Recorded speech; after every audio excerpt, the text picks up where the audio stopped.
Welcome everybody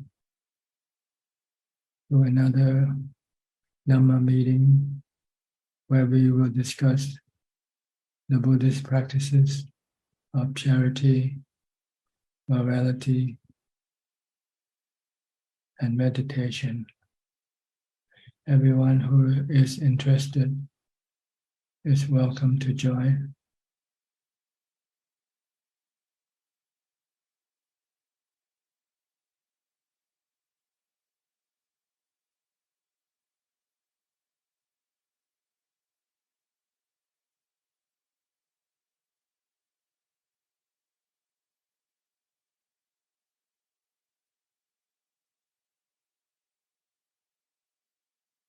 We will begin with our first participant, which is Felicia Chan from Malaysia. Felicia, you haven't unmute yet. Good evening, Ajahn. I'm very happy. My practice is very good. I don't have question at the moment. Thank you, Ajahn. Okay. We'll go to Titima. Titima, where are you from?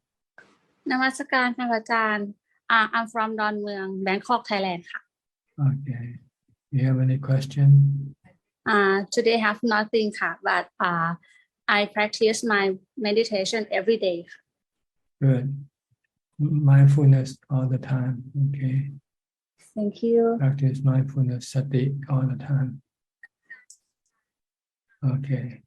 We'll go to Alvin Lee of Malaysia. Good evening, Ajahn. I have got any question as well. Just listening. Thank you, Ajahn. Okay, Jordan from Toronto. You're in early today. Yes, I'm trying not to be late this time.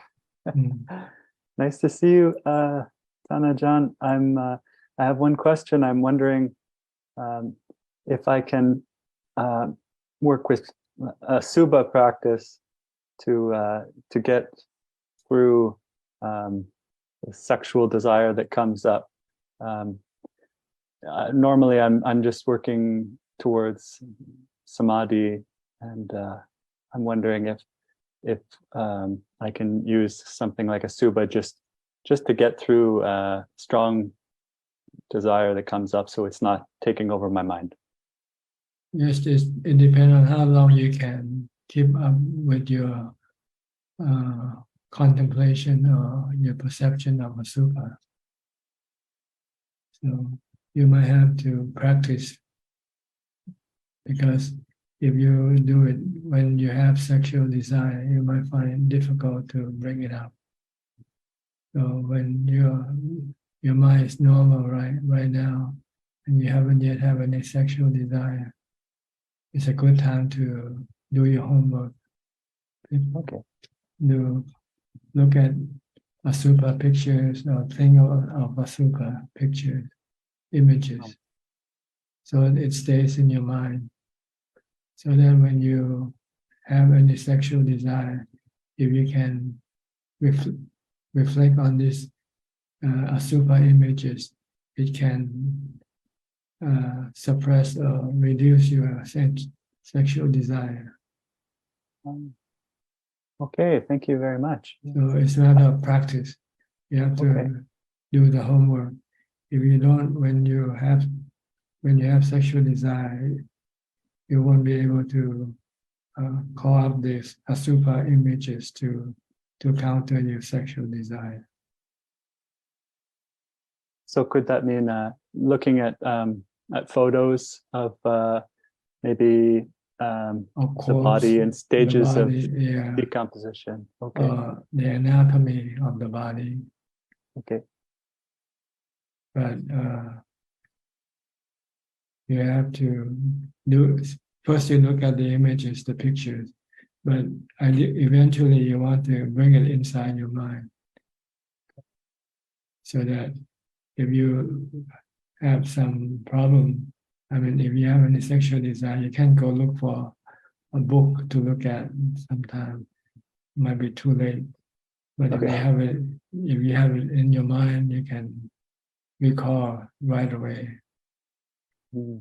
So the goal is to bring the super images into your memory until you can call it anytime you want, anytime you feel you need to think of the super images, they will come up right away. Mm.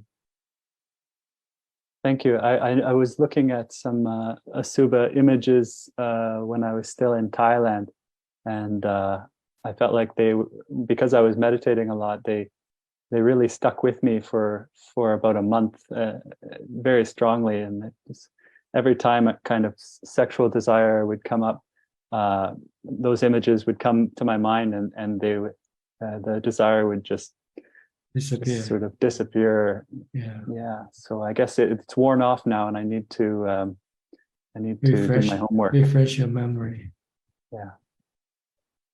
Yeah. Okay. Because if you don't constantly reflecting, it can disappear or it goes into the back burner, because your mind will bring in new images every day.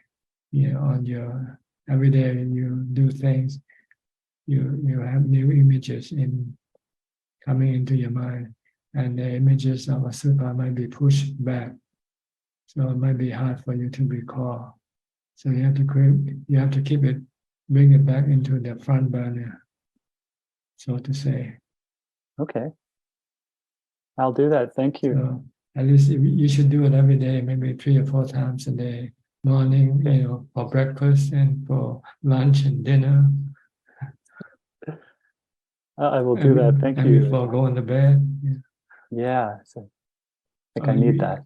If you like, you can, whenever you're free and you feel that you want to take control of your sexual desire, and then you want to be constantly thinking of these super images. Okay. Okay. And in the rest of the time, I'll work on to attain samadhi. Yeah, you can do this alternatingly. When you do samadhi, you don't do contemplation. You focus on your breath to calm your mind. And after you come out of your meditation, then you can use a super contemplation. Okay. Sometimes your mind will resist. Your defilement doesn't like super images. And sometimes you might find it difficult to bring it up. Sometimes you have to force it to bring it up.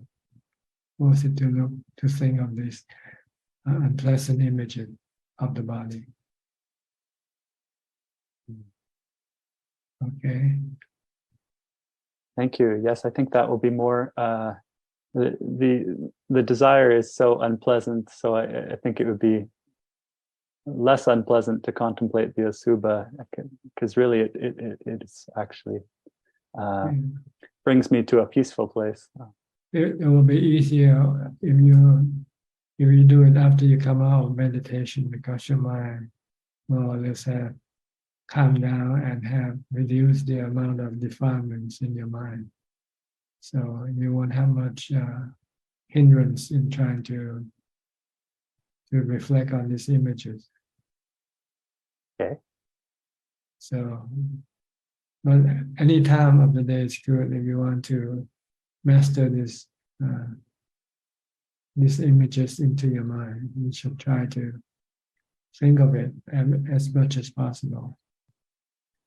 Think of them as much as possible until you become second nature, be embedded in your mind. And you can, anytime you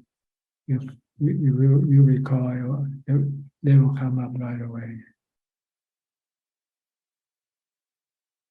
Okay, thank you so much, Ajahn. So far, how are you doing with your life? Are you back to working, earning money, or you still? I'm looking for a job right now, and I'm staying with my dad. I see.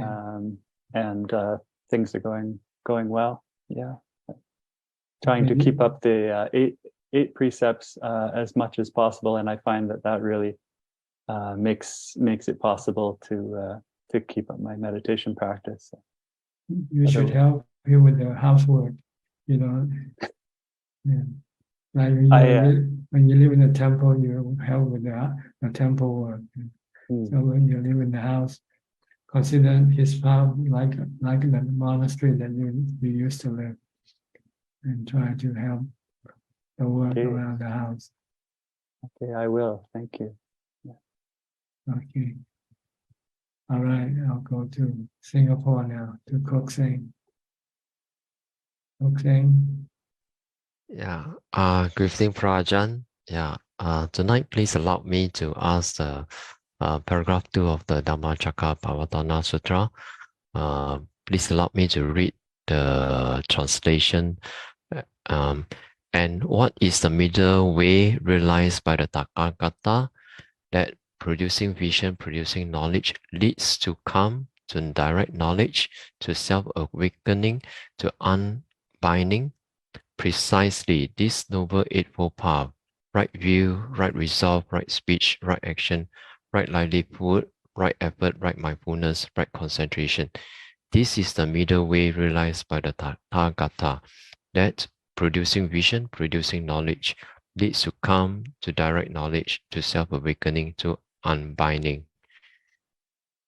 Okay, what is that to ask? It's quite clear, quite obvious already. Yeah.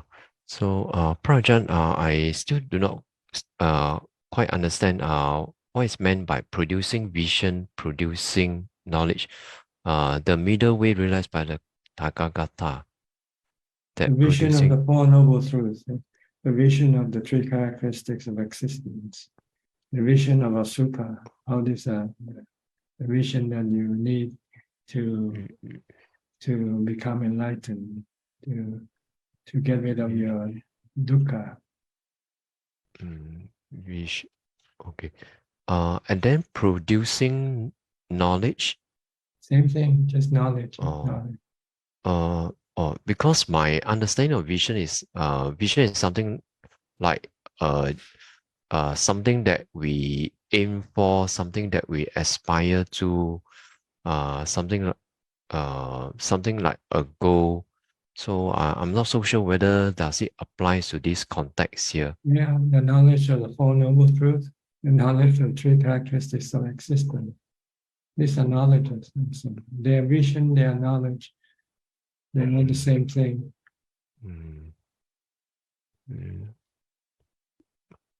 Producing. Then why the verb in front, producing vision? What is meant by producing here? Creating, producing, bringing it up, bring it out. Right now you don't have the vision, but as you practice the Noble Eightfold Path, then you will bring this vision out. Okay. Meaning that our mind will produce this vision, our mind will produce this knowledge. You will see the Four Noble Truths, you'll see the three characteristics of existence that's in your mind. Right now you don't see it because of your delusion blocking this truth, preventing you from seeing the truth. And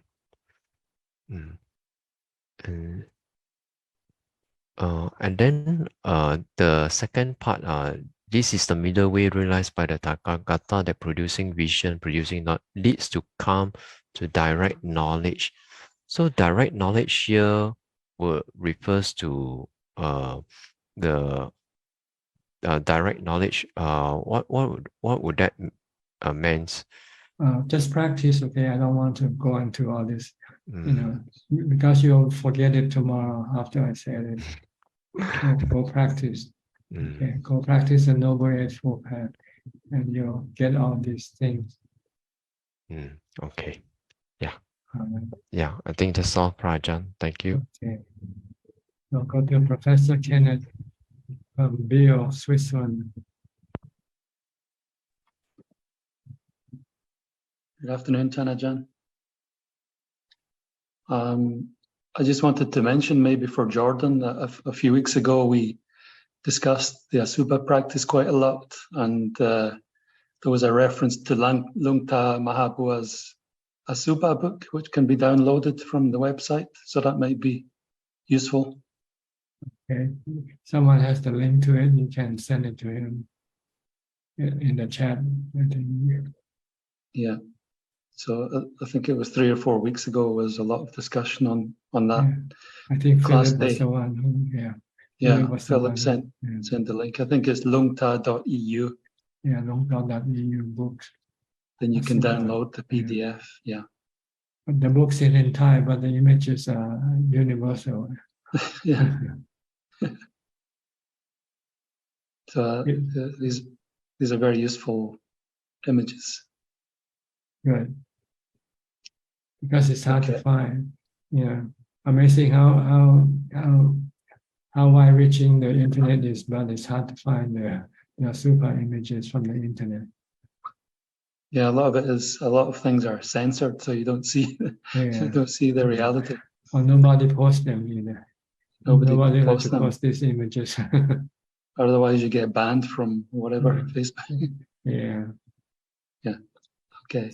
That was all I wanted to say, Tanajan. No questions right now. It tells us what the world is really like. It's a world of delusion. Yeah. The world that doesn't want to see the truth. Yeah, exactly. Yeah. Okay, thank you. You have any question tonight? No question just now, Tanajan. Just that comment. Are you still on holiday, vacation? We have the semester vacation now, so there's no teaching, but just working a little bit. And this is what 2 or 3 months vacation before you. Yeah, it's about 3 months, but I'm just starting a sabbatical now, so I'm free until next February, actually. 6 months. 6 months, yeah. Okay. 6 months, just a bit more than 6 months, yeah. Right. So you just plan to do nothing, right? I'm planning to do as little as possible. Only do the essential. What is not do essential. what I have to do. Yeah. But I'm not committed to teaching or meetings or things like that. So it's very good.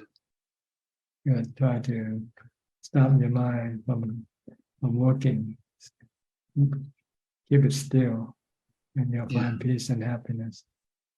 I'm slowing down quickly. But it's quite hard. And your mind is like a runaway train, and you need to look for the brake. Yeah, I can stop quite quickly. I know where the brake pedal is now. Okay, good. Okay, thank you, Tanajan. You don't have much time left now, so you have to hurry up. We all don't have much time because we don't know when we will have our last breath. It could be any day. So do what you have to do now before it's too late. Okay. Yeah. Okay. Thank you. Go to Malaysia, Kwan Lee Man.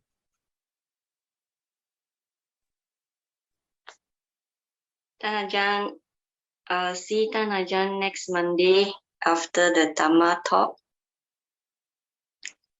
Okay. Thank you for the opportunity to practice again in there. So I don't have any question. Okay, good. Just listen then. We'll go to Trevor, Jordan's father in Toronto. Good morning, Prajan. I'm actually I've abandoned Jordan, and I too am on a sabbatical, and I've been back and forth to Toronto, but at the moment I've left and left Jordan to the peace and quiet to get on with his practice, and I'm out on the East Coast in Nova Scotia. Just arrived yesterday.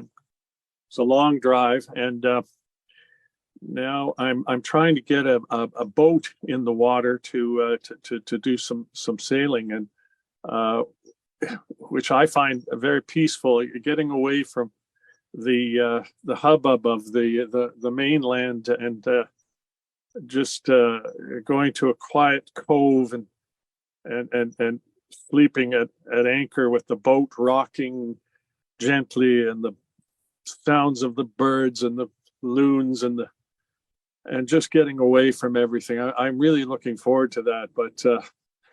But right now it's the boat is sitting in a parking lot and covered with dust, and it's a lot of work getting it ready. So I've got the hard part ahead of me, but I just thought I would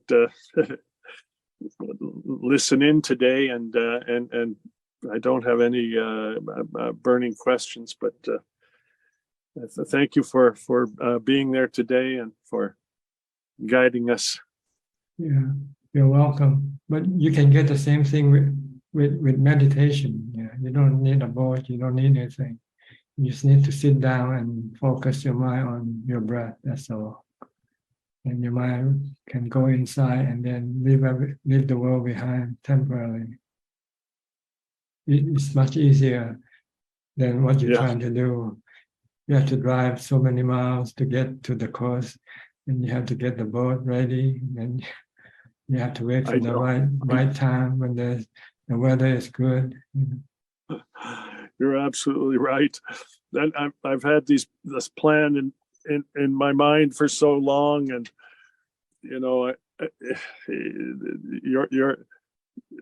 your words are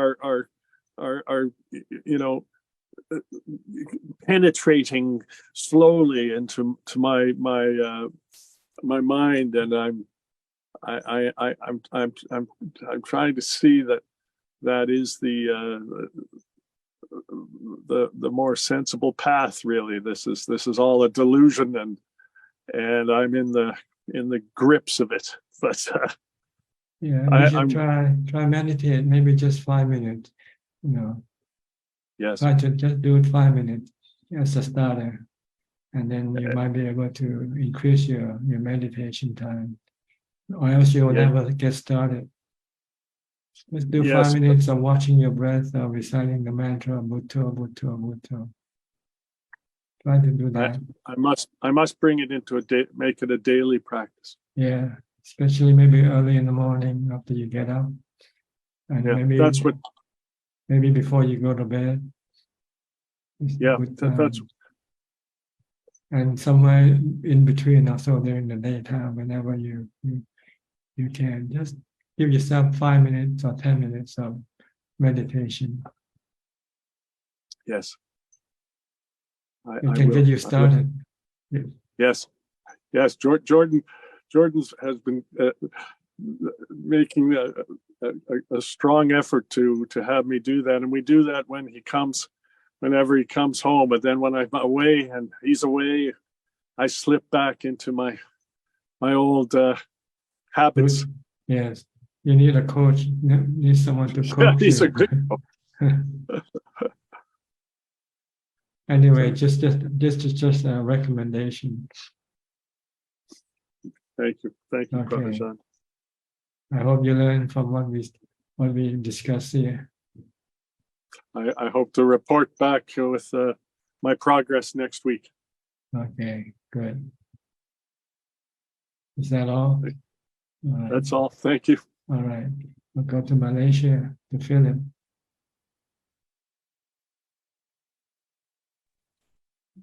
Good evening, Ajahn. I hope you are well, doing well.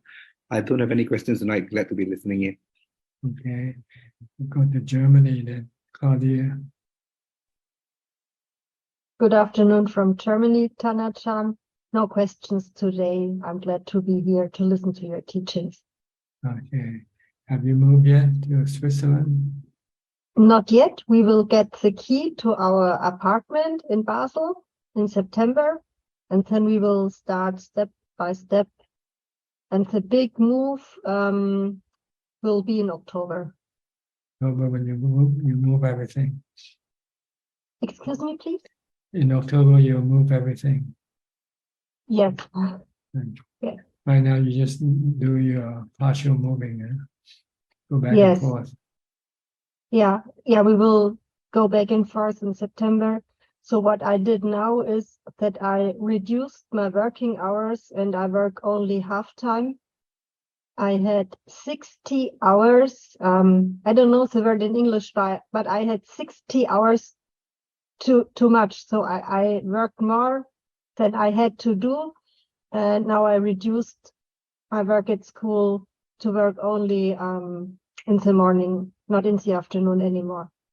Okay. Once you move to Switzerland, you won't be working anymore. I would like to work 20 hours. I see. But not more than 20 hours. And I would like to work at a school again because I like to do social work and support children who need support. And there's a school where you're going to? I will take support from the Swiss Agency for Work. I already had a talk with them, and they told me that as soon as we have the permission to stay, they can assist me to find a job, hopefully at school or at another place for social work. Okay. So you don't want to retire? Not yet, but I want to reduce. I really want to reduce my working hours, and of course, I'm looking forward to take the time I don't need to work for meditation and to go to the Dhamma monastery in the mountains, reading more books, doing more translation work. Yeah. Yeah, Dhamma is more important. Dhamma work is more important than any other work. Yes. And this is what I'm looking forward to, because this is a chance I don't have here in Germany. I will have it better in Switzerland, I think. Okay, good. Yeah. You have no question tonight? Not at the moment, thank you. Okay. We'll go to Malaysia, call 5 in. Good day to you, Ajahn. I have no question for today. Okay, Thank Singapore, Gary from Singapore. Good evening, Ajahn. I do not have any questions either today. Just happy to be listening in. Thank you. Okay, Belinda also from Singapore. Ajahn, I have a question follow up to what you have advised Jordan about kilesa. Sometimes we have to force through the kilesa.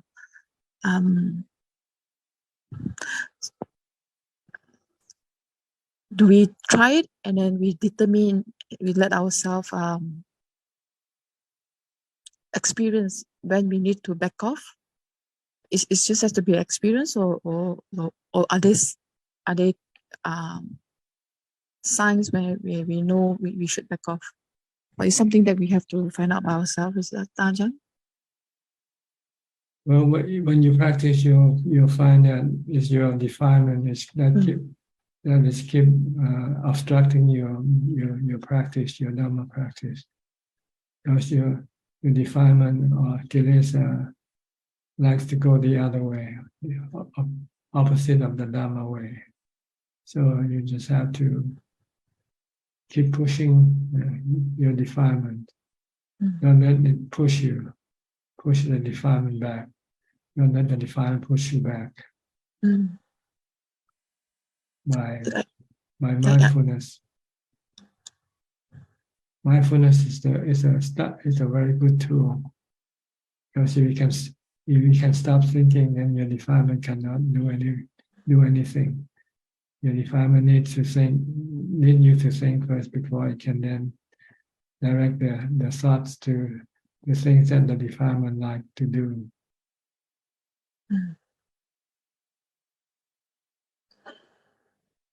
I meditated for like 45 minutes, and then it just get bounced out. Like it was like a reflex, just got thrown out.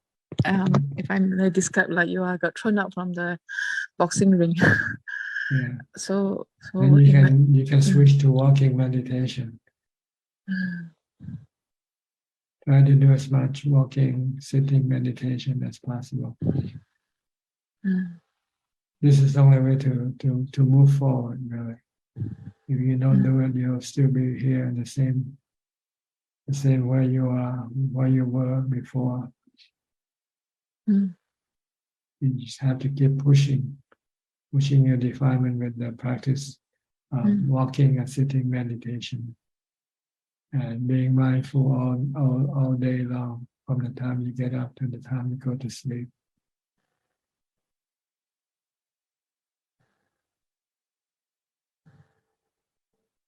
Okay.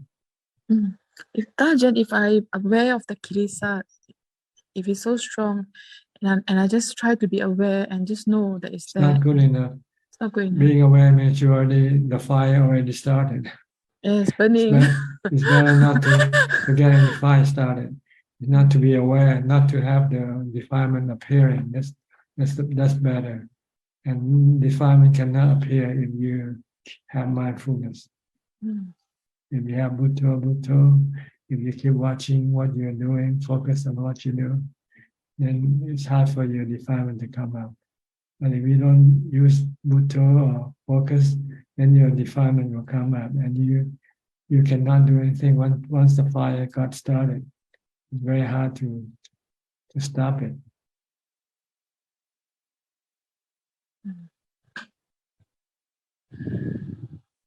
So if you know, as soon as the defilement arises, then you should start using mindfulness right away. Bhutto, don't just watch. Because the more you watch, the fire grow bigger and bigger. The defilement become bigger and bigger. So you have to start it with mindfulness. Bhutto, Bhutto, Bhutto, Bhutto, Bhutto.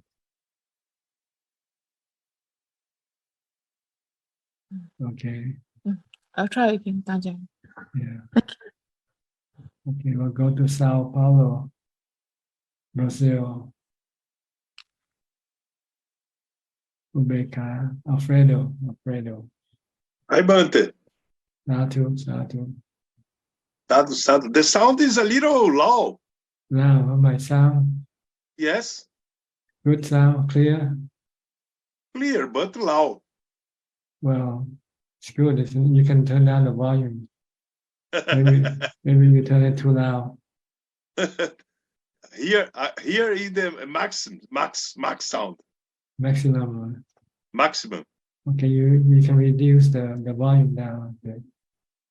It was too loud for you. Oh, it's okay. Good to hear. Bante. Yes.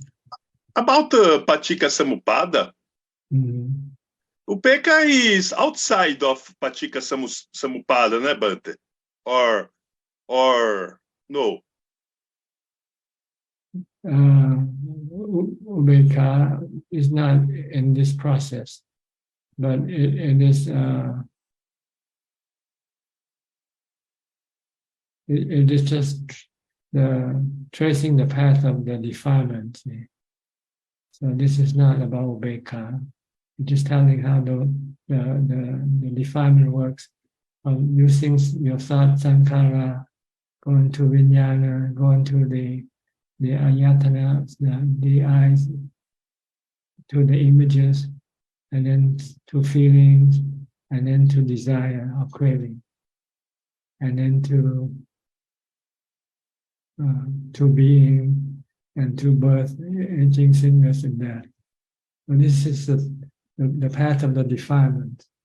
The Buddha explaining this, so that we can see how the defilement works. Yes. So you need to use mindfulness to stop your sankhara, your thoughts. When sankhara stops, then it doesn't go to vijnana, it doesn't go to the sensual organs or the sensual objects, then there will be no feelings. When there's no feeling, then there will be no craving, no being, and no birth, no birth, aging, sickness, and death. So you have to stop as sankhara with Dhamma. Right now, your mind is directed by avijja, ignorance. which keep telling Sankhara to go after sensual objects. Now you want to do the opposite. You use Dhamma. Dhamma says stop going after sensual objects. Meditate.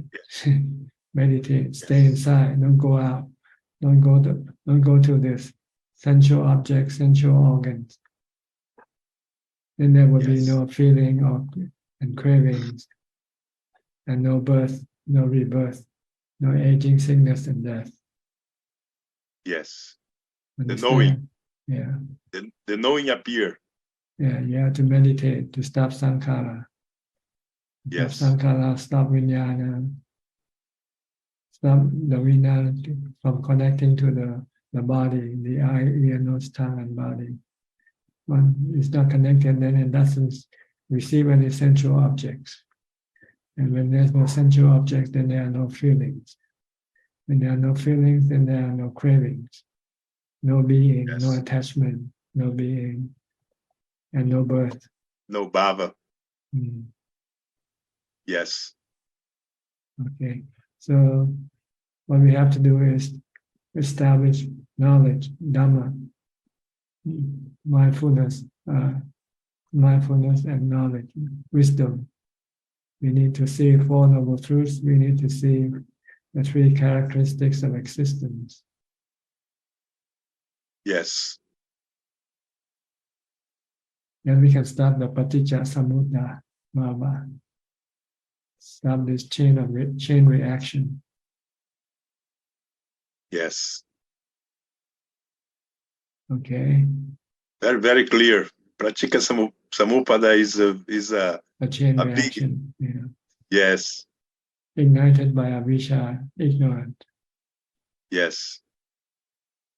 Yes. So you have to stop it with Dhamma, with knowledge and wisdom and mindfulness and samadhi. Yes. To enlightenment. To goes to enlightenment. Okay. Okay, Bante. All right. Here is holiday too, Bante. July. July holiday. Summer, yes. Winter holiday. It's winter for you right now, I think. Yes, very winter. Is it cold? You have any snow? No. No snow. Huh? No. Fresh. Okay. Only rain, but fresh. Fresh. Okay. Yes. You a calm life, Bante, is looks like a monk life, né? It looks like a practice life. A calm life is good to practice, né, Bante? A calm life is our. It's true happiness. Peace and calm is true happiness. No problems, né, Bante? Yeah, right. Yes. You don't have to do anything. You have contentment when your mind is calm and peaceful. You don't need to have anything. Yes. This is the best way to be happy. You don't need to spend money. You don't have to look for money because you don't spend money. You just meditate. Yes. Okay. Okay, Bante. All right. Good to see you. See you too. All right. Yenso from Penang. Ajahn, yeah, good evening. No question, Ajahn. All right. Christine also from Penang. Christine Koye. Good evening, Ajahn. I have no question. Thank you. Okay, we'll go to Suchart from Pennsylvania. Suchart. Okay. Good evening, Captain Ajahn. I've been absent like a couple, like 2 or 3 weeks or so, and let's say I try to go with somebody else thing. I thought I gonna be all right, but eventually I figured out that without Putto, without follow Master, it's nothing work out nice. So I try to go and talk to, and I mean follow somebody out without Dhamma. So that's a bad way to do. And so it's not much. I still quite a bit off and on, and about 8 perception. I think 5. I do all right about that so far. And one thing is I try to ask about that is it's what was that? Because right now it's media. I try to say that is as a number 1, number 2. Number 4 is misconduct. Sexual misconduct. Yes. Like adultery. If you have a wife, you shouldn't go have somebody else. No, I didn't mean like that. I mean, it's international. It's thing. It's just follow somebody. Look like a fun, but I don't think that gonna be nice to do. So I better go back to Ajahn Suchart said, Utto and meditate and try to do that. So I think I quit. I come back to that. It's not the way I'm supposed to be. So that's the way I'm thinking. Okay. You don't drink anymore. Do you still drink? Last July, yes, I do. Yes, I have. It's one. It's a thinking when I put my hand up. I think it's a 4%. It won't matter 4 or 2 or 1% on that. It's still alcohol. So I break that. But not often. Like it's the last couple of weeks. It's pretty July 4th, like independent in US. So everybody have to show off about that. So I just kind of thinking about that. And you can celebrate by drinking orange juice. You don't have to. Well, it's only kid the bottle, so it's a kind of look like well, so yeah, it only kid come with juice, only kid like. So what? It's safer than drinking alcohol. Alcohol can make you drunk. Yes, orange juice is much more beneficial than alcohol to your body. How Ajahn know about this? What I did. Okay, because I talked to, I think it's about 3 to 4 o'clock midnight. I usually can't sleep too well. Then I'm thinking about all the time. I said, I saw on Sunday, Ajahn went to the bus. Then I remember, I said, you better go see you better go see Ajahn on this week. So that's why I come to apologize and forgive about what I did too. So okay. Try to keep the 5 precepts. Okay. Don't worry about the 8 precepts. Do the 5 precepts first. Oh, I back down. No, the 6 is entertainment. Entertainment also. Yeah. I get that little bit too on that, but that's no entertainment. If you keep the 8 precept, the 7th precept is not to indulge in any form of entertainment. And I still sleep on the mat on the floor, a little small piece that I still try to do. Yes, mm-hmm. But 5. Okay, I got it. I thank you so much. I gonna. All right, good to see you, Somchai. Thank you so much. I'll go to Sweden, Czech, from Vancouver. Ajahn. Hello, Ajahn. Greetings. How are you? Doing well, thank you, Ajahn. Yeah. Ajahn, you said the Buddha never goes to Supreme Court for Noble 8 path. Last week, the one last week was really good. I thought there was some awesome teaching. Yeah, the Noble Eightfold Path is unchanging regardless of time, agarnical. It's applicable through every time, era. Yeah. Wherever there's human being who needs liberation from suffering, the Noble Eightfold Path is the path to liberation, to freedom, to real freedom, freedom from suffering. Not freedom to drink, not freedom to commit adultery, free sex, and so forth. Those are not freedom from suffering. Those are bondage there.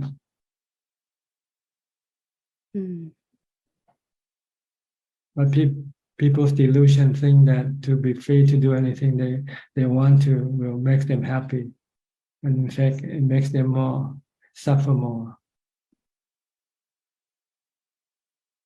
They might be happy when they first do it, but then the consequence of what they did can be very harmful to them.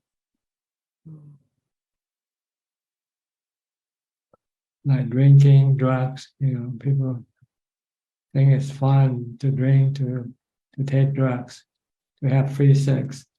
But look at the consequence to their life. A lot of these people don't last for long. They die young, overdose. But they don't see this. They don't see the effect, the long-term effect. They only see the short-term effect.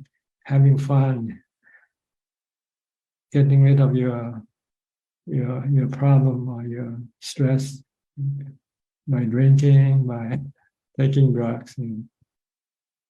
But you're actually creating more stress without knowing it, because you become addicted. And when your body can no longer take them, and if you still continue to take them, then your body will die.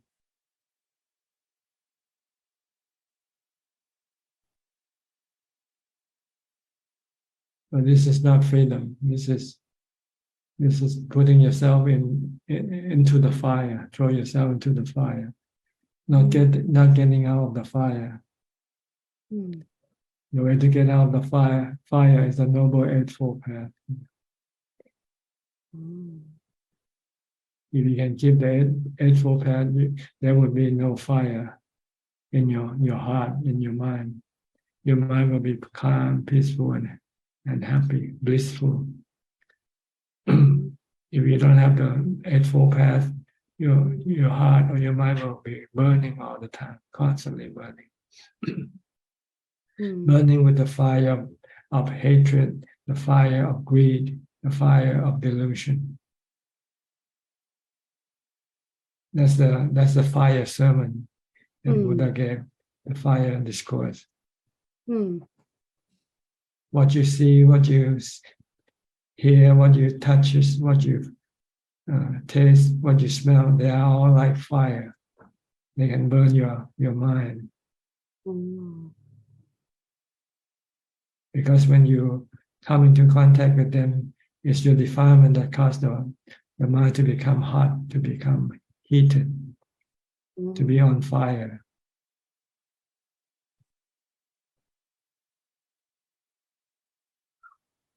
So you have to abstain, restrain yourself or your mind from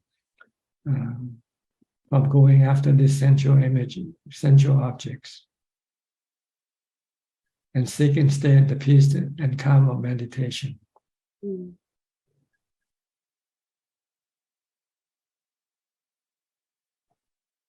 Any question? The fire is the addiction, like when we're addicted, the fire. No, your defilement is the one that creates the fire. As soon as you want something, you cannot be still, right? If you want something, you have to go after it. Yeah. And when you get it and you lose it, then you also become sad again. Or get angry if someone steals it from you. Yeah. So these are not good things to go after. Can only create your mind to become heated, to become hot, to become stressful. It's better to have nothing, and nothing can cause you. When there's nothing, then the defilement cannot do anything, cannot go after nothing, right? And there will be no greed for nothing, and you won't lose nothing because nothing cannot be lost. When you got nothing, then you got nothing to lose. But when you have something, you will lose something. When you lose something, you feel sad. Yeah. You feel angry. Yeah. So don't have anything to make you happy. Try to have meditation. Use meditation to make you happy. Because you don't need anything except your own mental faculty, mindfulness.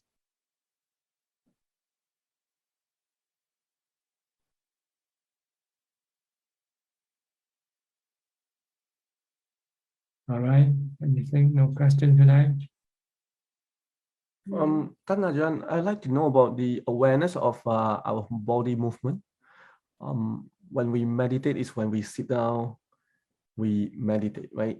When you meditate, you watch the movement of your breath instead of your body. You watch the breath. Yeah, but normal activities like when we go out to Everything you do, you have to be focused on that. Those activities: walking, standing, sitting, drinking water, turning your head to the left, turning your head to the right. Whatever, every movement of your body, you must be there with it, not being somewhere else. Normally you walk and then might be somewhere else, right? Thinking about someone else. This is not mindfulness. Mindfulness is to stick with your body. Pair yourself to the body, with the body. You want to restrain your mind from going all over the place. Normally your mind doesn't like to stay put, right? The body is here, but the mind could be anywhere, back in Malaysia, or back to the future, or to the past. Your mind can be all over. That's why it's very hard to meditate, to make it calm, because the mind doesn't want us to be still. The mind wants to run around.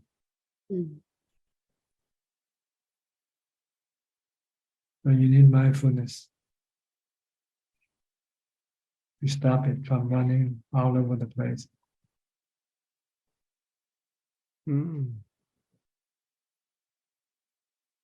And when you can do that, then when you meditate, you'll find it easy to watch your breath. Some people find it hard to meditate because the mind is not calm enough or concentrated enough to focus on the breath. The mind keeps running away to think about something else. So there is a struggle between the mindfulness and the defilement and the mind. And that's why people feel stressful when they meditate. So it means they don't have enough mindfulness yet to meditate. This is actually a question submitted by email tonight. One person asked that sitting in meditation, find not comfortable, feeling unease, and feeling bad after meditation. That's because they don't have enough mindfulness yet to focus on the breath. So the solution is try to be mindful all the time before you meditate, before you come to meditation. And when you meditate and you still find that you cannot focus on your breath, then you should do some mental chanting first. Do some chanting. This can bring up more mindfulness and bring your mind to become more concentrated, more focused. And after if you feel calm enough, then you can watch the breath. And there won't be any struggle between your mind and mindfulness.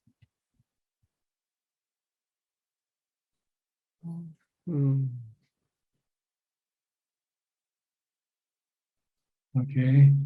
So practice mindfulness when you're not meditating. Yeah. And when you're meditating, you also practice mindfulness. Mindfulness of your breathing or mindfulness of your mantra. So mindfulness all day, all the time. This is the key to your success in meditation. Without mindfulness, you won't get anywhere.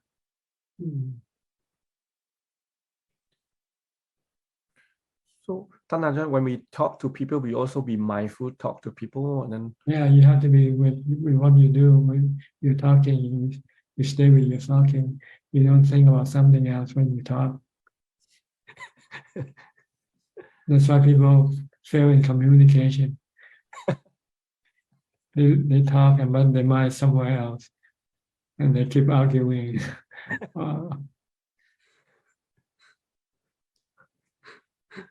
You made a good point. People fail in communication because they don't listen. Sometimes instead of listening to what the person has to say to you, you keep thinking about what they should be saying to you instead. And when they don't do that, then you get angry. But Tanajan, let's say if those people like say kind of something or negative, like so we also be mindful and how not to be affected by this like other people's negative like. It depends on how much calm you have, how much calm you have. Or you can, or else you have to set yourself down low, treat yourself, think of yourself as the servant, and you listen, the talker is your master. Then you can take whatever the person will say to you. But if you think on equal terms, then you can retaliate. When somebody says something that you don't like, you will retaliate when you don't like. But if you think that you're just a servant and you're listening to your master, your boss, then you stay calm and just keep listening. Even whatever he say might not be what you like, you don't like, but you don't react because you know it's not your position to react. Your position is just to listen. This is the one way. This is a technique of getting along with people. If you treat yourself as a servant, but if you treat yourself as the boss, you'll find very difficult to live with other people. Because nobody wants to have a boss. Everybody wants to have a servant. Yeah. Or sometimes when people talk to us and they cannot stop, and I just don't know how to excuse yourself. Yeah, I don't know how to excuse. You have to go to the bathroom. You have to go to the bathroom.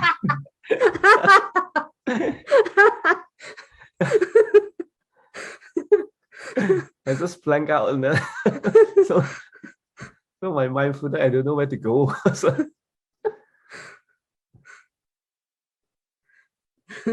time you have to go to the bathroom.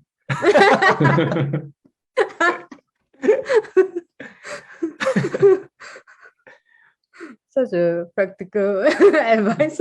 Yeah, I make sure that there's a washroom there, so next time yeah, okay. Yeah. Yeah, because if I keep Budo and then I'm not listening to people, but if I listen to people, there are a lot of some people cannot stop. Better tell yourself that you are the servant and the person you're talking to is your boss. Then you can take whatever he says to you. Treat your wife as your boss. You will live happily. Don't be her boss.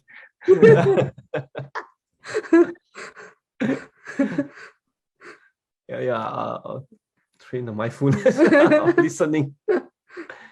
Role playing better. Role playing.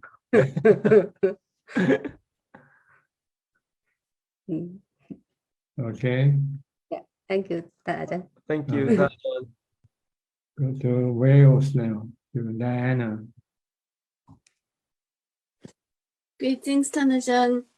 I was thinking about right view. I wondered if you could talk about that a little bit. Four Noble Truth is right view. Four Noble Truth is right view. Your stress is caused by your craving, nothing else. Don't blame other people for your stress, your unhappiness. They all come from your cravings. Or you want something, and when you cannot get what you want, you feel bad, you feel terrible. But sometimes you blame other people for your feelings bad. You want a raise and you don't get a raise, you get mad at your boss. You don't blame yourself, you blame the boss for not giving you the raise you want. But it's your want that caused you to. If you didn't want any raise, if you didn't want to get a raise, then there would be any anger or any disappointment, right? We want to be treated how we want to be treated. Yeah. You just have Okay, go ahead. What about discernment? Because we can have discernment of others' actions, can't we? Yes, we have to look at every action as a natural phenomenon, not under your control. Whatever people say or do, think of it like raining or snowing. You can't stop them. Let them be, let them talk, let them do whatever they want to do. Just like letting the snow fall and let the rain fall. Everything are natural phenomena, but we don't treat it that way, that's all. We treat them as human. So with human, we think we can reason with them, talk to them, but we cannot try to reason with somebody. How hard it is, right? It's hard. The Buddha said everything is natural phenomena, anatta. The meaning anatta means natural phenomena. But we don't want to look at that, and we want to look at them as person, someone we can deal with. Sometimes we can deal with them, but not all the time. So better to look at them as natural phenomena. Then you don't have to deal with them. Just let them be. That's all. Why try to deal with them in the first place? Why bother? It's like seeing a banana. Don't try to change it into apple. Bananas are bananas. Apples are apples. You cannot change them. People are like that. Good people are good people. Bad people are bad people. Neutral people are neutral people. You just have to take them as they come, let them, and try to change them the way you want them to be. We're creating stress by our desire to change people and to change things. Instead of trying to flow along with them, go along with them, flow with the wind, blow with the wind. You know?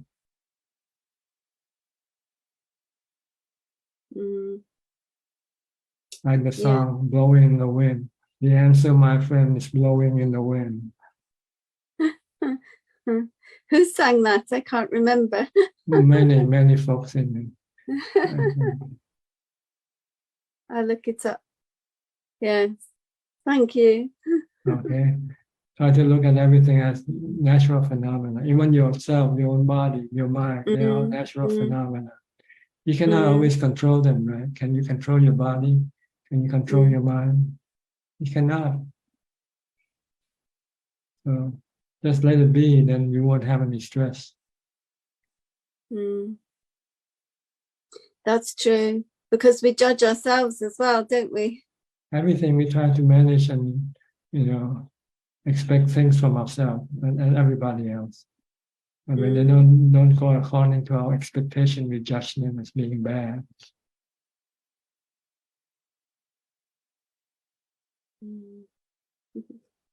Okay. All right, next. Indira and Piyao from Toronto. Good Good morning. morning from Toronto, Ajahn. How are you? Good, thank you. Okay, Pial, you can ask because there's a patient waiting. So Yeah, and I just had to show my drawback of my sensual desires.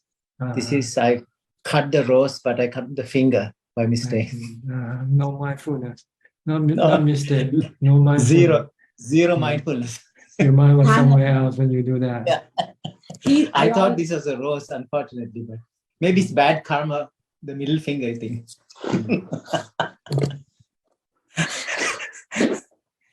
Okay, it's good.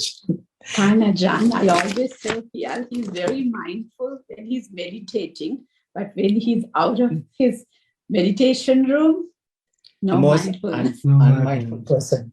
Mindless person. Yes. Bhante, but the question I had about Asubha and Subha, it's I think it's a very good question at the beginning of the session. The Asubha is one you need to practice, but the Subha is one that be over time, years, been engraved into our mind.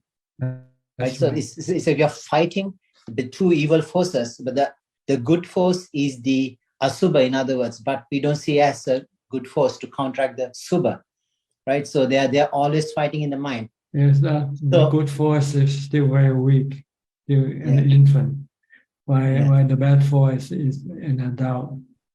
Yeah. So you need to develop so you need the good force to become an adult. Feed, that's right. Feed the good force as much as possible to grow up, to be an adult. So, in other words, the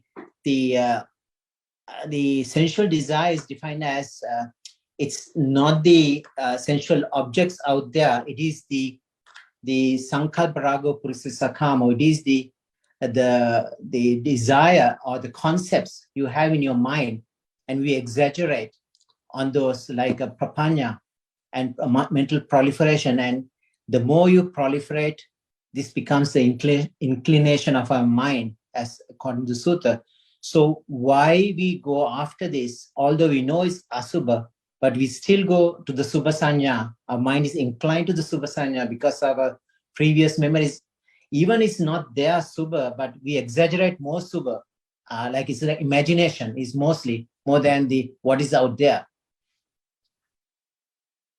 Yes, this is the nature of greed. Crave, desire. And your greed will expand the benefits of what you greed for. Like when you eat, you think you need 3 plates, to be full. But when you actually eat, you can only eat 1 plate of food. So when you have greed, you want more than what you need. Even the taste there is not the taste we are really experiencing. It's imagine taste in the past or something we're looking for, and the real taste is not really. So we exaggerate and we cling to that idea of a taste. What a wonderful dish it was, right? Mostly it's the ongoing thinking, like proliferation or the prapanya, causing this drawback. Yes. It's our exaggeration of the truth of reality.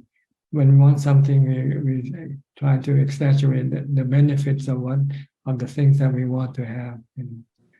But when you actually get it, then you say it's not that of a thing, That's true. Yeah, that's true. Yeah. Everything So you had to can be person or things.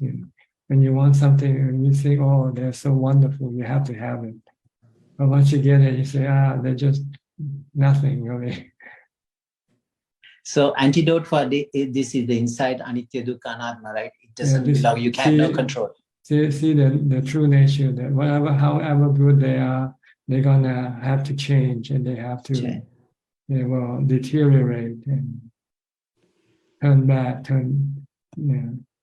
get old.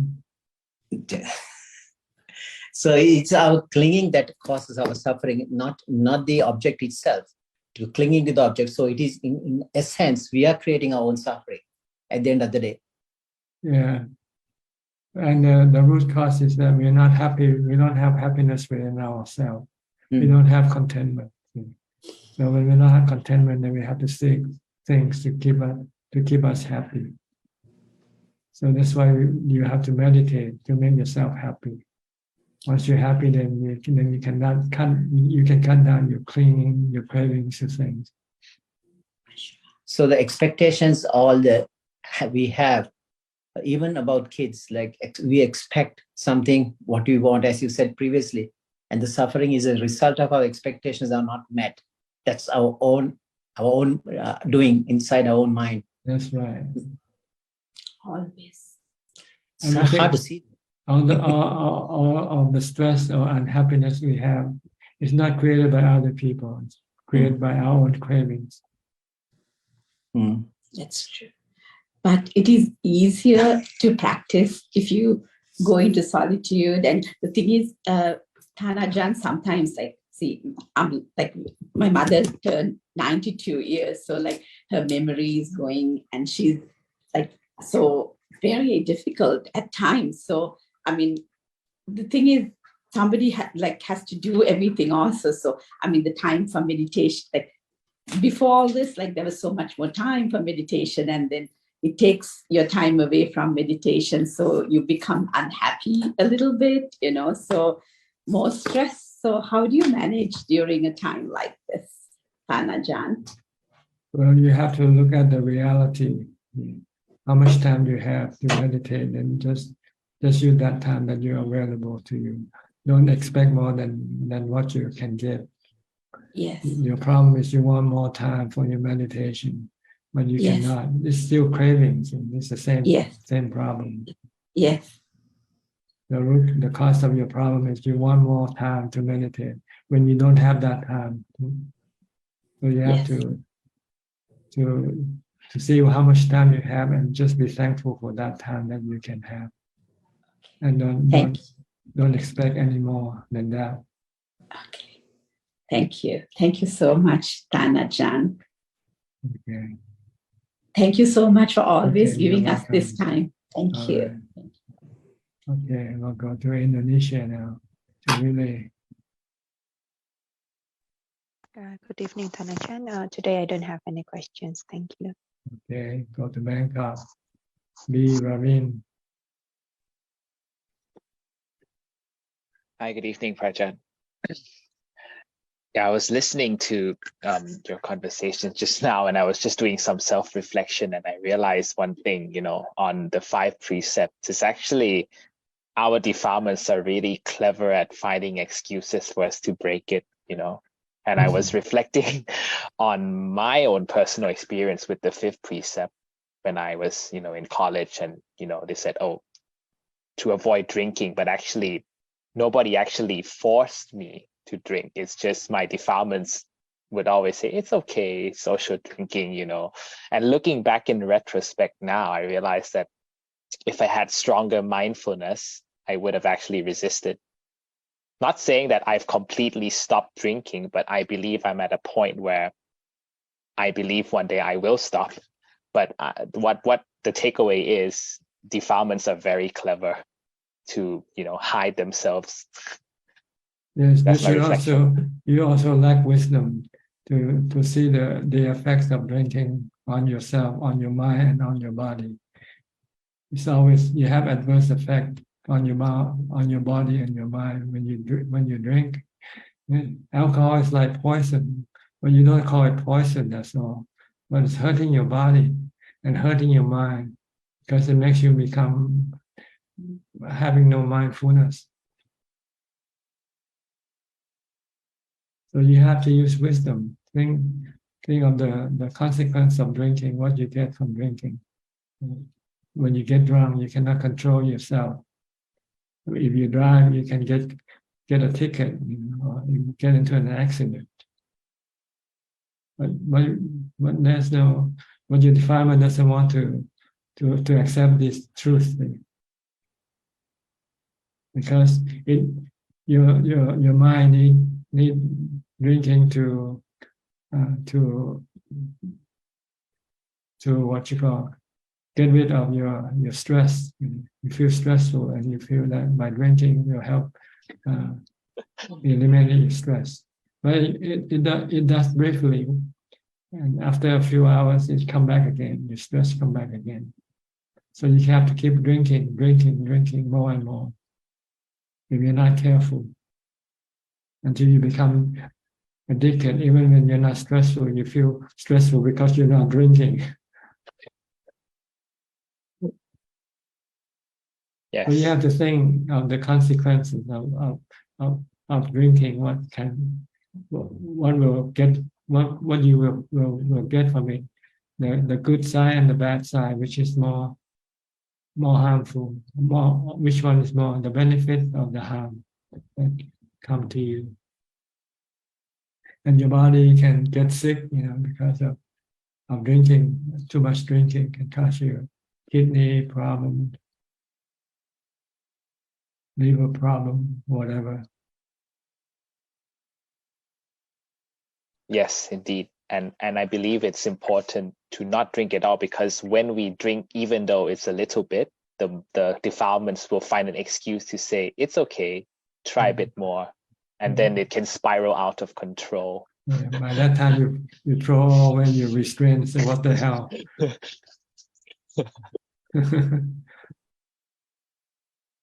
Yes, so that was my reflection, Ajahn, and I realized that, mindfulness has to be there, and wisdom is very important, because the truth is there's no benefit at all from drinking. And actually, I like what you said to Kun Somchai just now. Why not drink orange juice? I mean, it's a drink. Yeah. It helps to quench, my thirst. So, but it doesn't get rid of your stress. That's all. Actually, I think stress is induced by the defilements. Defilements think that by drinking alcohol, you get rid of stress, when actually it's not. The root cause is actually lack of wisdom, like Prajant just said. So. Okay, so stop drinking then. Yes. I'm trying very hard. I'm almost there now. I've actually stopped buying drinks into the house now. So I have no chance of drinking at home. The only chance I can drink is outside. So at least one barrier cleared. Why not clear them all? You still have people that you have to associate with, and they drink and they ask you to drink. Yes, and I know. I'm working on that, Prajant. I know it's an excuse, but I will keep motivating myself and think about what you said. So the Buddha said, choose your friend wisely. Yeah. Don't associate with people who are not wise or sensible. Yes, indeed. That's wise words. Mangala Sutta, the first two verses. Don't associate with the foolish people. Associate with the wise. And wise people are people who keep the precepts. Yeah. Okay, any question? None so far, Prajant, but thank you for your teaching. It helped me to self-reflect. So I appreciate it. Thank you. Okay. Go to Aparajita from Dubai. Good evening, Ajahn. Greetings to you. I don't have any questions today, and I've been thinking about what you've been saying and doing my practice, a little bit more regular chanting, so I feel good. Yes, good. Try to stop thinking as much as possible. Think only when you really have to.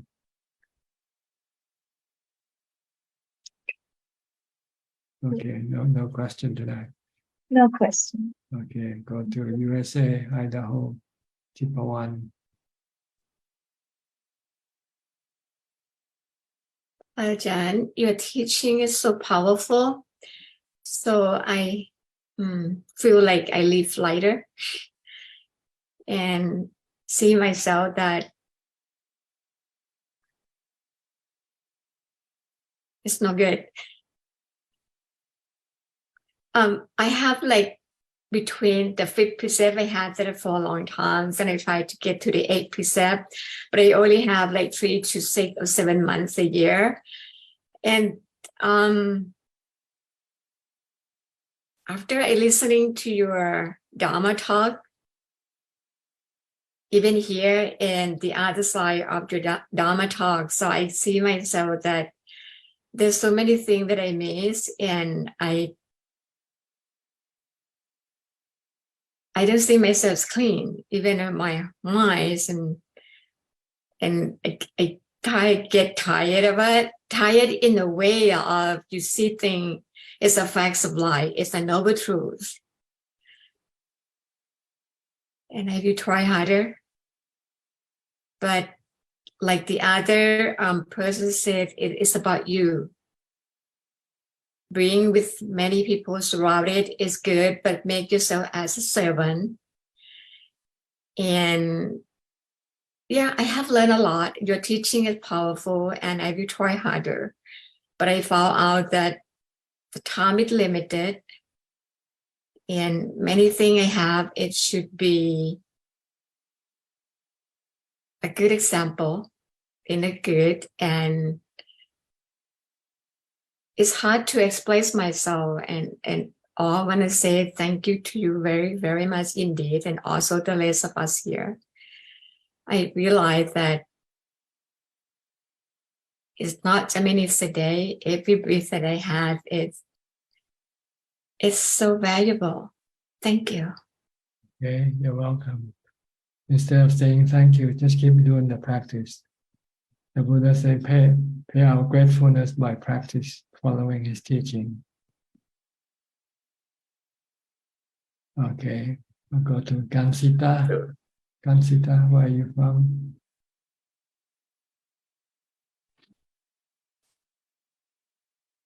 Namaskar, Ajahn. I'm in Thailand, in Bangkok. Like as last week, I cannot like get in the Zoom, so I just come by to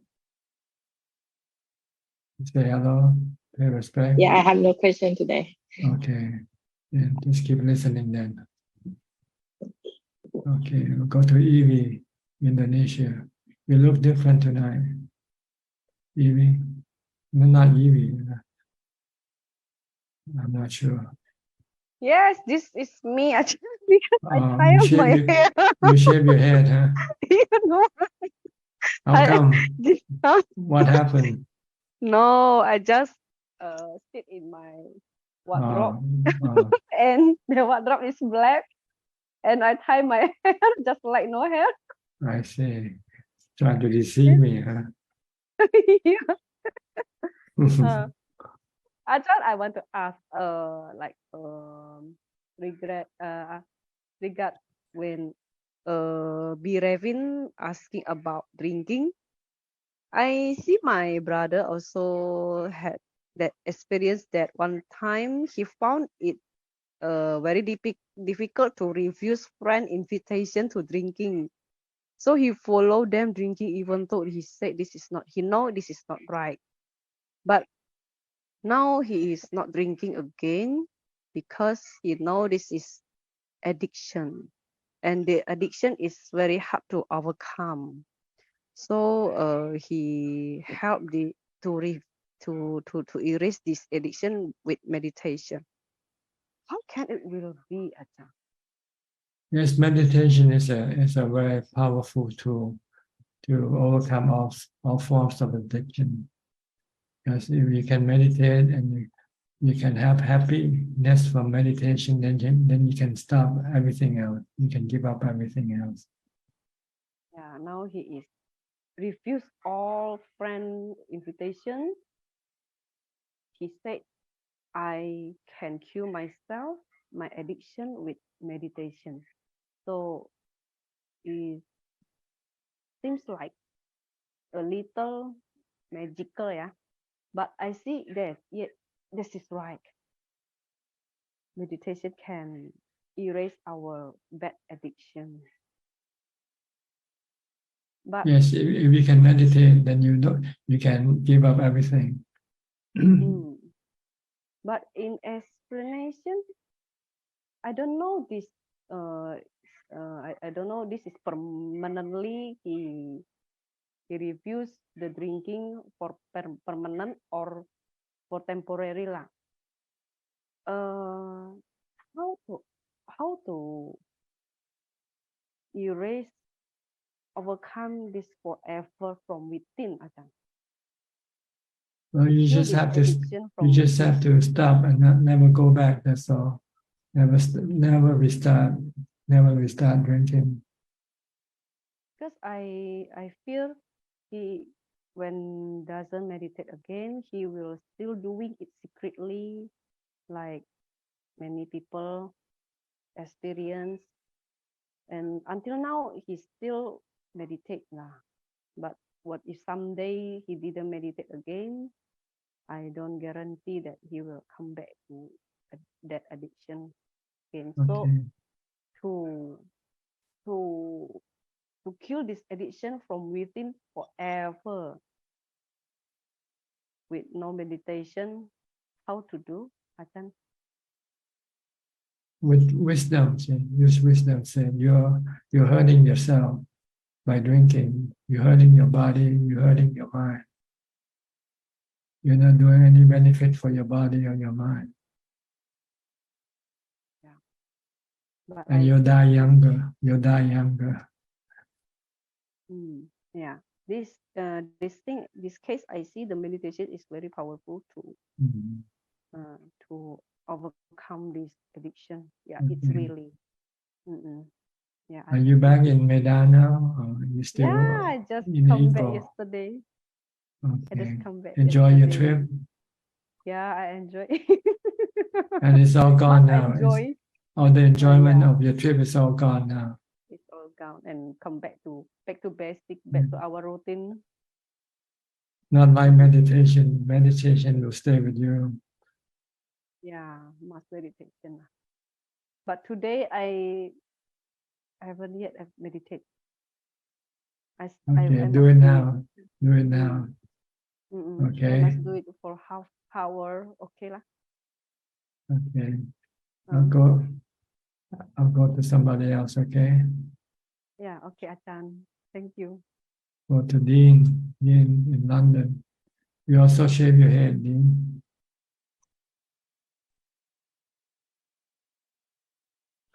Good evening, Ajahn, Ajahn. Yes, I met at Wat Sri Intra Atula with Longpo Tongin and Longpo Songmai and Longpo Mana. They say they know you. So I'm here. Where, in Thailand or in London?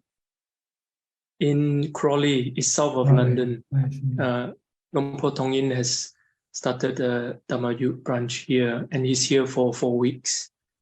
And that's why I came here to stay. And of course, they asked me to share. I will give you better news in the next few weeks. But I'm actually, I have to rush from doing the chores and the work, and I have to go back to take care of Longpo Tongin because he takes the afternoon treatment, and I might have to rush. But I'm so glad you switched me on. And because I just want to show my gratitude to your continual care and teaching. I thought I would share a few Thai words with English translation that I think is very close to the Bante's heart in Thailand. I learned quite a few things in these few weeks. It's things like Nasai, which is the habit. And Nisai, yes. Nisai. Yes. And then there's Ajahn Tonging focus on this, the whole community knows Laksa Jai, which is looking after your heart. Take care of your mind. And another one is Sapaya, and all. And for myself, where I study, and this word during my chores and through the past few days, it came about to remind me that I'm doing the right thing, something very basic. I want to share with this community because I just goes to say the word. It's the Yoniso Manasikara is very important. Yes, Yoniso, the proper attitude, the careful consideration. I think I didn't know about this. I did this since when I was young. If you put an extra care inside to consider, then you use your energy very well, very carefully, and it's more skillful. And this I did for many years, not knowing. That's why it brought me to meet you and meet all the monks. So and one more thing is a question I want to ask you to point me, which is a continuation from the previous that instruction of asking me, Dean, you focus on samatha, go inside there. And I went to look at it for the past 2 weeks. Ajahn, I understand now that contemplation and studying the teaching and all that has its place. But I think as I go deeper, I realize it's a danger to be stuck in samatha. But specifically, I ask for your instruction. You point me to focus in recharging the battery, I remember. And as I go in, I realize that proportionately for me, I can't say for other people, I need a lot more of the jhana practice. The thinking part, I can slow down and stop. I don't think I will be stuck in samatha. I don't know, but I think I need to strengthen my jhana deeper and deeper, because all the Longpos here also point this simply. So your advice in that. So I'm going towards this, whether I'm doing the chores or sitting meditation throughout the day. Is this okay? Yes, you haven't yet have enough meditation yet. You haven't yet have enough samatha yet. So you need to do a lot more samatha first. So don't worry about being addicted, to samatha. You haven't got enough samatha yet, so you need to develop more. Yes. You should be able to meditate all day long. If you still struggle every time you meditate, then it means you haven't yet got samatha, got enough samatha. You should be able to meditate anytime you want and become calm as quickly as you meditate. As soon as you meditate, your mind starts to become calm. Then it means you have enough samatha. Or else, if you still struggle trying to calm your mind, then it's not yet. You're not there yet, as far as samatha is concerned. Does this also include? Yeah, so don't worry about being addicted to samatha. You haven't yet got samatha to be addicted in the first place. Yes, I can understand. Does this also include when I'm doing things in movement? When you do things, you use mindfulness. I see. Be mindful of what you do, every movement of your body. Yes. Okay. Yes, Ajahn. Thank you very much, Ajahn. I hope to see you again. Yeah, I hope you advance in your practice. Yes, gratitude to you, Ajahn. Thanks. We'll go to Karis Chia. Where are you from? Hello, Ajahn. I'm from Indonesia. Okay. Any question tonight? Yes, thank you very much. This is the first time I joined the live Zoom. Before, I have just listening from the live Facebook. This is very important thing for me to ask Ajahn. Because now I am doing some renovation in my shop building. I have a 4-story shop building, which I running the business there before. but it has been ended because of COVID. It's 1.5 years. It's abandoned, and now this problem is that the whole building at the ceiling and the warehouse at the roof, that it has been contaminated by a termite. So now I'm trying to not sell to. There's somebody want to rent this place, so I had to make it clean for them. And now I have a dilemma, because if I have to remove all this termite, I have to call the pest control. That means they are going to kill all the termites using the termicide and sometimes like that. So I'm confused how to deal with it. These 3 days I'm staying at this shop building. I just try to send metta and reading parita and khanda parita like that. But I also try to remove all the unnecessary things, a lot of paper and cardboard in the warehouse. But I see there are a lot of termite there. So it is being dilemma for me. If I call the pest control, that means, did I break the first precept, killing a lot of termite there? I hope for enlightenment, Ajahn. Thank you. Well, first of all, what do you want? You want to keep the precept, or you want to keep the building? You cannot have them both. You have to understand this. If you want to keep the precept, then you have to let the building, give it to the termites. This is speaking in absolute terms, okay? But speaking from practicality, there is more or less a technical way of going around things, which is, as long as you don't tell the termite people directly to do it, yes, and they somehow volunteer to do it themselves, then you're not breaking the precept this way. Oh, okay. If you kill yourself or tell somebody else to kill it for you, this is breaking the precepts. But if you let somebody know that you want to clean this building, and somebody is making a living out of this and volunteer to do it, then you're not breaking the precept. I see. See what I mean? As long as you don't tell the person, as long as you don't tell the company, I want you to eliminate the termites for me.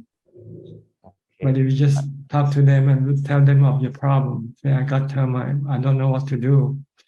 And if the company people say, oh, we do this service for you, then that's the business. Right? Oh, okay, I see. I got the point. I try to think like this. I don't want to call the pest control, but I want to call some building contractor, because I want to remove all the things, to change the ceiling from the common wood ceiling, change into the hollow base, that one, so that I have to change it. So when they are changing it, of course, they will remove all the woods from the building and change to a better one. With that intention, without calling any pest control, maybe I feel that I don't intend to kill all the termite. Is it okay, Ajahn? As long as you don't do it yourself or tell somebody else to do it for you directly. Okay. Thank you very much, Ajahn. Thank you. If the contractor decide to do it on their own, then that's their business. Okay. Yeah. Thank you, Ajahn. But if they ask you what should they do, then you say you don't. You should say you don't know. Okay. Okay. You can say it's up to you, but I cannot tell you. Yeah. Okay. Thank you, Ajahn. All right. Okay. I think that's all the people we have in the room. So we'll go to questions from Facebook or YouTube. Yes, there are one question from Gmail named Assistant Ajahn Suchart and 5 questions from Facebook. The first question is from Magga. I get tightness on my forehead and nasal bridge during anapanasati and headache after meditation session. Please advise what's wrong with me. Thank you. It means your mindfulness is not strong enough yet to focus on your breath. So you should try to practice more mindfulness before you meditate. I try to be mindful all day. Try to focus on your body activity or recite a mantra before you meditate. And when you meditate, you still find it difficult, instead of using your breath, focusing on your breath, you can use chanting instead. You can chant first for maybe 15-20 minutes or until your mind feels calmer and able to focus on your breath. Then you can watch your breath. Otherwise, if you try to watch your breath and try to force your mind to watch, you can get adverse effect from it. Next question from Jiao Chang. Ajahn, a friend invited me to go to Bangkok to attend Kathina at some wats. I'm so hesitant to go as this will eat up my time to meditate. What is Ajah's view on this? Thank you. Well, see, the benefit you get from Kathina and the benefit you get from meditation are different. You get more benefit from meditation than you get from Kathina. So for your mind, you get more happiness from meditating than you get happiness from Kathina. So it's up to you what kind of happiness you want. Next questions from Andy. Ajahn, how does meditation delete the boring? Thank you. Because when your mind becomes calm, then you forget about what makes you feel bored. It's when you keep thinking about something that makes you boring. So when you meditate, you stop thinking about things, and that makes you bored. Next question from Christine. Dear Ajahn, can bad karma be reduced through your dreams? Thank you. No.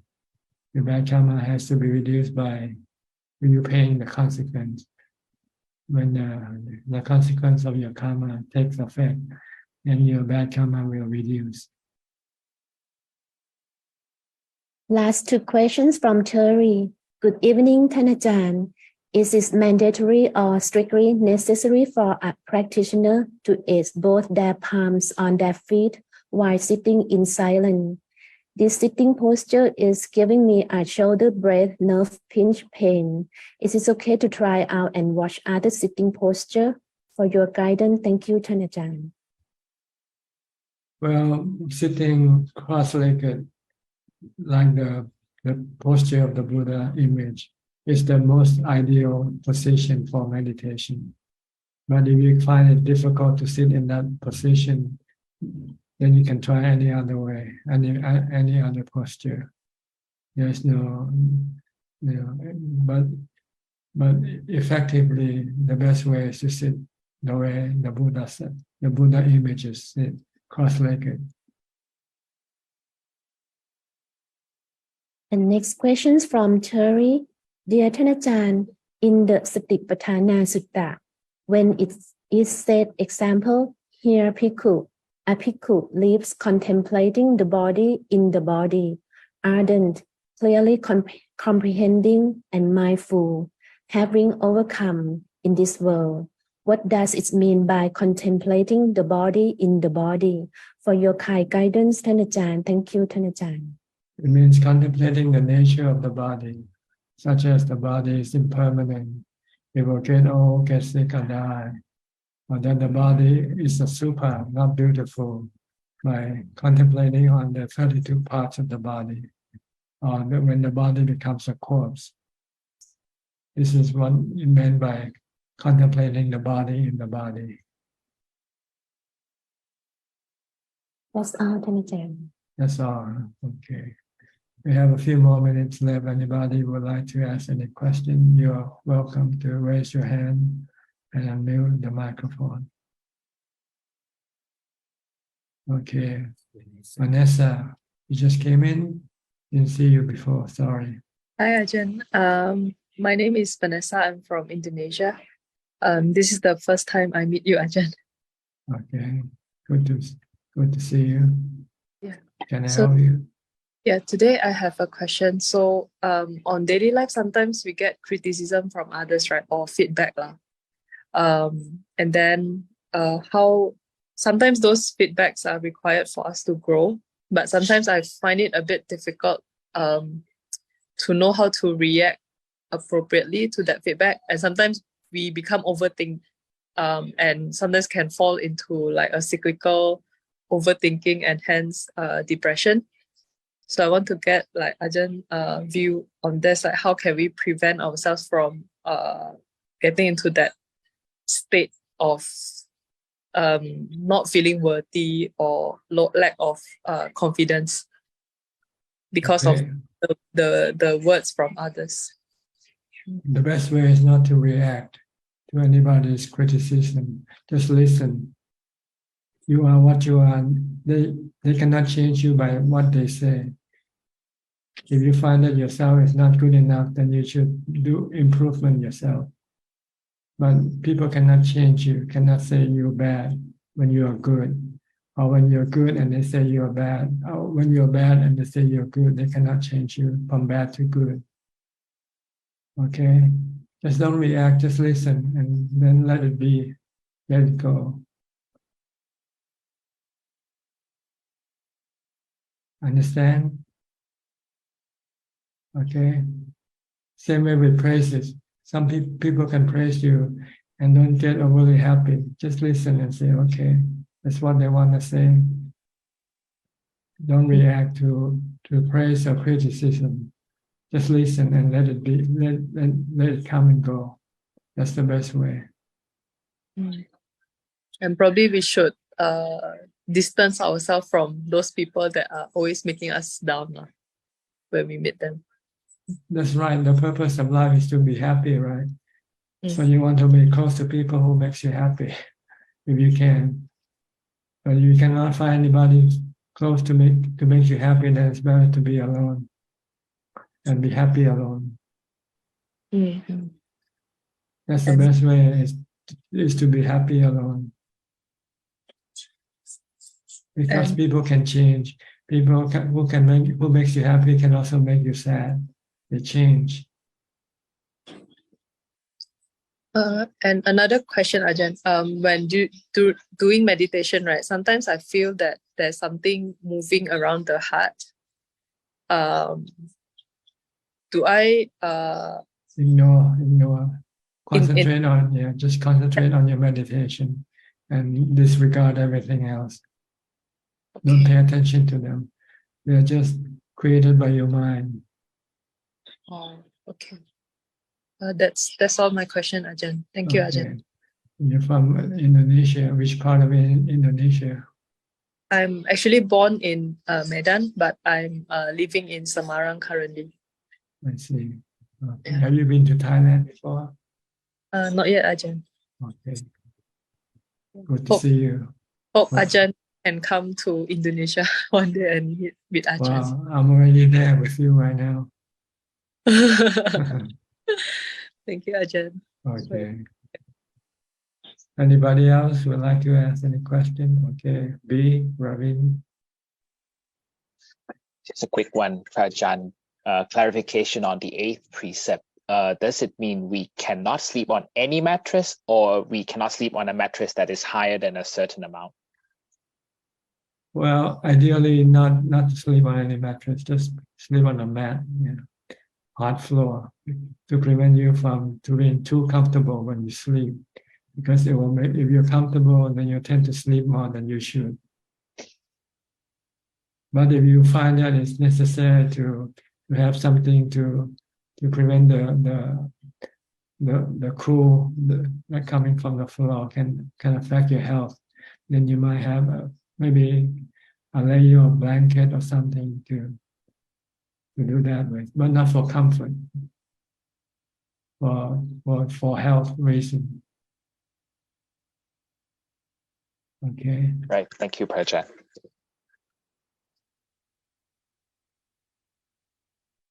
All right. Anybody else? All right, if nobody else have any more questions, I think we can call this meeting to a close. Thank you very much for your participation. I hope you enjoy your being here and learn something from it and use it to help you advance in your practice. In the meantime, be safe, be mindful, and keep on practicing. And if all goes well, I'll see you all at the same time next week. May the blessing of the Buddha, Dhamma, Sangha be with you all. Goodbye. สาธุ สาธุเจ้าค่ะ Thank you, Ajahn. Bless all. Ajahn. Thank you.